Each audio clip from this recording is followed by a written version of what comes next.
I'm Reisigo, and I'm attempting to complete every single GameCube game, but I'm randomizing what game I'm playing next. In this episode, we're taking control of an FBI hostage rescue team in the Sum of All Fears. So let's see how the Sum of All Fears is in 2024. The Sum of All Fears was released on December 17, 2002, developed by Red Storm Entertainment and then published by Ubisoft. The Sum of All Fears is a tactical first-person shooter game based on the events of the movie of the same name. Let's cover this right now. This game is just Rainbow Six. This gives such little information that this game is even about a movie besides the loading screen and the mission debriefing screens before each one. I have no idea why this was the decision. They decided to develop this game in the Ghost Recon game engine, so if you've ever played Ghost Recon or Rainbow Six, this is going to look extremely familiar. Anyways, that covered my immediate thoughts about this game when I was playing it. We're going to go through the campaign mode to consider this one complete for the GameCube challenge. Before starting the campaign, we can change a bunch of settings. Most of them make the game more challenging for someone that wants to make this game difficult. But some of the options that they give us is that we can change the difficulty, turn on and off in-game saves, we can decide if we want to fail a mission if someone on our team dies, and if we want support teams in the missions to help us. So I can actually respect this game for giving you those options. I just played on the default settings as the game was intended to be played on, and didn't change any of them. When we finally get to the briefing screen for the first mission, there is a lot that we can do here. First, we can get our briefed mission, and we'll get some voiceover explaining what's going to happen in the mission and why we're there. Then we find out what our objectives are for that mission. Then we can go in and change the equipment that we want our team to have, changing things like primary and secondary loadouts, and then adding extra things like flash grenades or frags. All of this is pretty standard for shooters during this era. Then we can look at our team and see what type of awards that they collected along the way.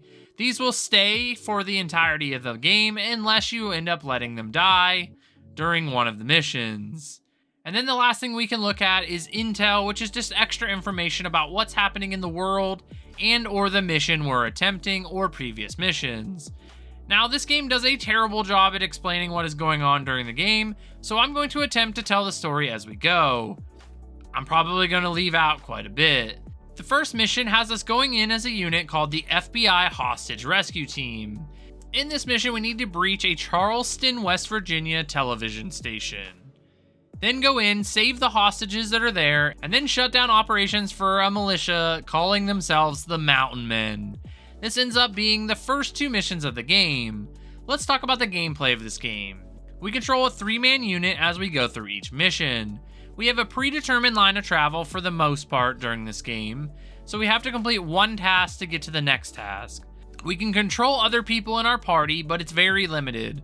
We can only use 3 commands while playing, which are wait here, follow me, and clear grenade flashbang the next room. And that's it. During my playthrough of this game, I think I used these commands once, because I would just end up going in and taking out all the enemies by myself. And then I didn't have to worry about them dying. On the game UI, we have a few things that we need to look at. First, at the bottom right, it will show us how much ammo we have in our gun we're using, and what gun we're currently equipped with. In the middle of the screen at the bottom, we have the map of the mission, and this shows us where we are, any enemies or hostages. And lastly, at the bottom left of the screen, it will show us who we're using and if we're in a standing or crouched position. If crouched, we're not as quick, but we can aim better, which is pretty standard in most games. As for this game, we move from room to room and clear out the enemies. The AI isn't smart either, so this game ends up being really easy 95% of the time. In the first mission, we start outside of the radio station, and we have to work our way through each floor taking out enemies without triggering the Mountain Man group to take out all the hostages that are in the broadcast room. At the end of the mission, we find ourselves in a room above where the hostages are being held, and then we can shoot through the glass and take out all the enemies in that room. This ends the mission, and we get the "You completed this mission" pop-up before going directly into the results screen. On this screen, we can find out how long it took us to complete the mission, information from the mission, our team's stats from the mission, and any awards that our team earned. Alright, I feel like I covered the game now, and the rest of the game is going to be pretty much the same stuff, so we're going to cover the story parts and talk about each mission a bit and then move on. There just isn't much in this game, and there are only 2 cutscenes during the whole thing. The next mission has us going to the Mountain Man compound. We need to go in and take out the rest of them after they killed other members of the FBI that were there to serve them papers. This mission takes place in a wooded area, and in this mission we go from one log cabin, then head underground, and then come out of the underground into another log cabin, instead of being in one building the entire time. It's raining in this one as well, is just something to point out, I guess. If you use the minimap in this game, you'll have 0 problems with it. It's so easy to just figure out where people are going to be standing and just go into the room and fire away. Besides clearing out a very long underground tunnel, nothing really happens in this mission. So I'm just going to talk about the objectives for it. For each mission, we get objectives. Most of them are required to finish the mission. They're things like clearing an area or taking down enemies. But sometimes we get bonus objectives, like making sure everyone stays alive and not getting detected during the mission. Stuff like that. We need to finish the main objectives to finish the mission, and getting the bonus objective just gives us extra awards for our team during the ending screen. They're just like ribbons and things that we can wear for each character. Once we complete this mission, we get our first of the 2 cutscenes in this game. This one shows us a football stadium in Baltimore, Maryland, moments before a nuclear bomb is set off and it gets blown off the map, killing a massive amount of people. A man by the name of John Clark recruits our team to work for the CIA to seek out and kill the conspirators behind the attack on the football stadium. This covers the rest of the story for the, entire game. I really wish I was joking, but the rest of the game we're just working on finding out who was behind the attack. I'll still mention the small things, but that's the rest of the main story until the very end. This cutscene isn't bad looking though for the time, and I understood what was happening when I was playing, so I'll at least give this game credit for that. The next mission is the first mission in the game where we're working for John Clark now, and we get our objectives for the first mission. We have to collect documents from an office, get weapon information from the warehouse, and then extract the area. We have a bonus objective for this one that challenges us to not set off an alarm when traversing through different areas during the mission. I tried this one so many times because I kept setting the alarm off, but eventually I just finished the mission and moved on. This one takes place at night, and we're moving from building to building, avoiding spotlights and the guards that are on duty. It's not a hard mission if you don't care about the bonus objective, and we're able to finish this one quickly. Next up is a mission that has us entering an underground warehouse bunker thing that is heavily guarded. We need to get inside to gain some intelligence from the office inside, and then we need to plant explosives in both the storage area and the research lab.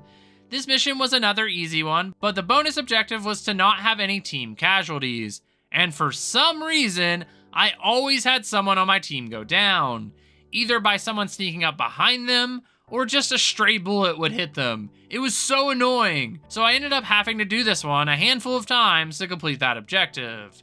I will tell you that not a single one of these bonus objectives felt like I needed to do them.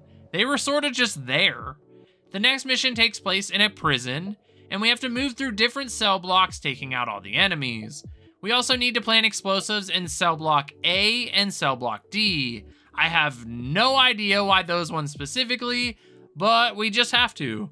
Then we need to find the group's leader that we're chasing and eliminate him. Then once all that is done, we have to head outside and extract from the area. This is another simple mission, and unfortunately this one all looked exactly the same throughout it.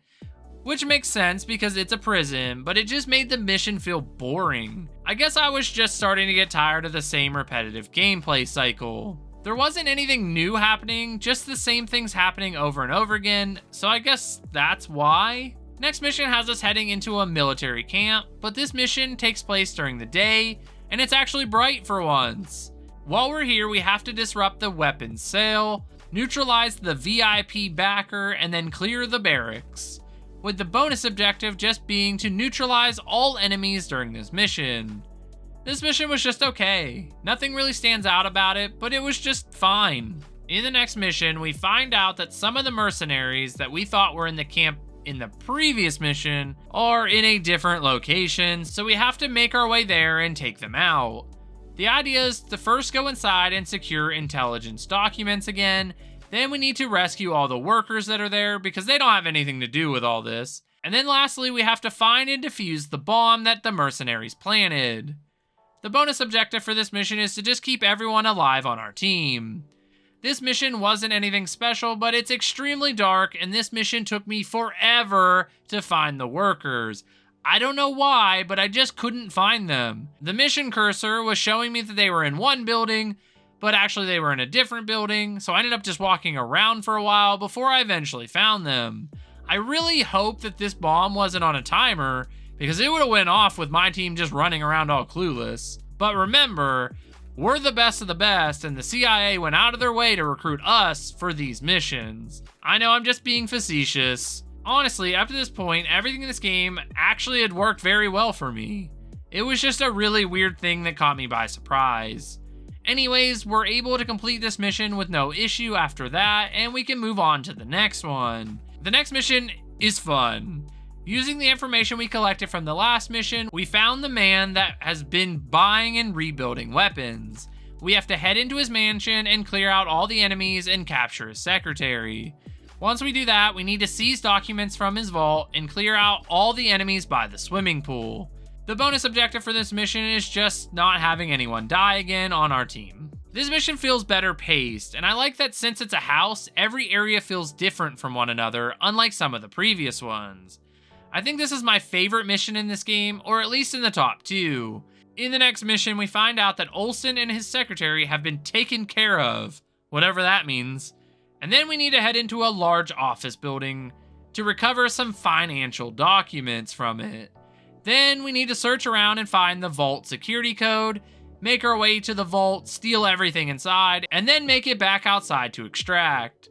It's a simple mission, but it's done pretty well. Nothing more to say about it other than we're moving from floor to floor. 2 more missions to go, and we finish this game. Using the information from the last mission, we found what they called the Hornet's Nest. We tracked down a man that ran financing through the investment house, and we discovered that he's a VIP at a local tech company. So in this mission, we're going to go there and find him. The first thing we have to do is cut power to the security grid so that the guards can't detect us. Then we have to plant a tracer in the CEO's laptop, then find the CEO and neutralize him, then escape from the rooftops and get back to our extraction zone. Then we complete the mission. This mission isn't anything special until the very end. We have to open a door leading to the roof, and when we open the door, the enemies are all basically just staring at us, and I just ended up dying there a couple times. This was the first time in the game that I needed to use a flash and actually use a command for my team to open a door safely. This all came at the end of the second from last mission of the game. I like this, but why did it take so long for it to show up?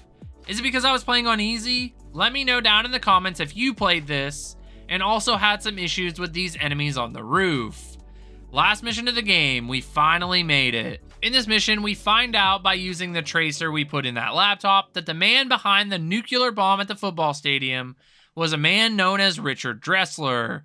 We have to head to his mansion and we're going to plant a bomb on his car. This is a fitting way to take someone out that used the bomb to take out so many innocent people. First, we have to enter the mansion though, and take out all of his elite guards that are just randomly placed around. These guys are wearing sunglasses and black suits. You know, fancy. Showing off how much better they are than all the other guards. Once we take out all the guards, we need to recover Dressler's records and then head back outside to the extraction zone. Then we can make sure that our bomb goes off on his car. This is another simple mission and just has us going from floor to floor inside of the mansion. We have the elite guards, but they're not any better than normal guards in my opinion, so this mission only took a matter of minutes to complete. Once we get to the extraction zone, we get our completed mission pop up, and then we get the second and last cutscene of the game. In this cutscene, it shows our team getting into a white van and leaving the mansion just in time so that Dressler doesn't notice us. Dressler ends up running down into the garage and he jumps in his car, and then he takes off down the road. He passes our team that are parked on the side of the street, and once he hits a certain speed, the car explodes, killing Dressler inside. The screen fades to black and we get the Sum of All Fears logo on the screen and the credits roll. We finished the game and completed another game for the challenge. So would I recommend this game? I don't think this game is all that bad, and it's extremely short. I finished this game in a little under 2 hours, not having any idea what I was supposed to do. I just feel like this game struggles to have an identity because of it being in the Ghost Recon game engine, and there being so little story that is given to the player. It controls well, but the enemy AI is extremely bad. I never felt like I was in danger besides that one part at the end. So I'm going to say that I wouldn't recommend this one. But let me know what you think about it in the comments below. If you want to know what game we're playing next, stick around. But if not, thanks for watching. Check out the last GameCube game that we completed in our challenge that's on the screen now. If you made it this far, make sure to subscribe to the channel because it helps me out. Like and share this video so that we can get more eyes on the challenge. And as always, we'll see you in the next one. So we got both our game list up and our random number generator. So on the count of 3, we're going to find out what we're playing next. 3, 2, 1. 164. Which is Gotcha Force. I've never played this, but it's a Capcom game. Fighting third-person shooter video game.